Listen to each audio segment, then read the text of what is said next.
Hi there and welcome to Anantara the Palm on the Palm Island in Dubai. This is the only resort in Dubai with overwater villas apparently, so I'm going to give you a quick tour of mine. So Anantara, as you may know, is part of the Minor Hotel Group, a Thai chain.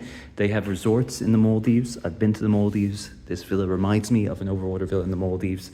It is very, very big. They have just put some towel art on my bed for some reason. That's an elephant, I believe. Cute. Here is your living space. I just walked by the office area. Minibar is over there at the end.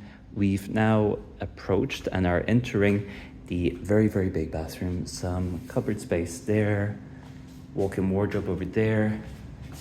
Safe and some kit while you're here. Hat, bag, sarong.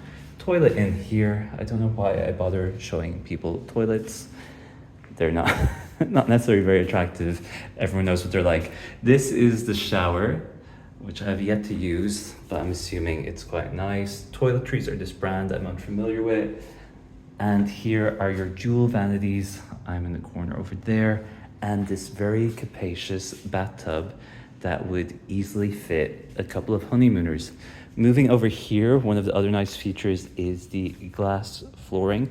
I was told at check-in that you frequently see fish down there. I haven't as yet, but I'm taking their word for it. Walking out onto the balcony or the deck, you have this very expansive day bed. It's enclosed, got very adequate shading, and these two loungers, which you get a bit more sun. And then you have this wonderful view of Dubai Marina.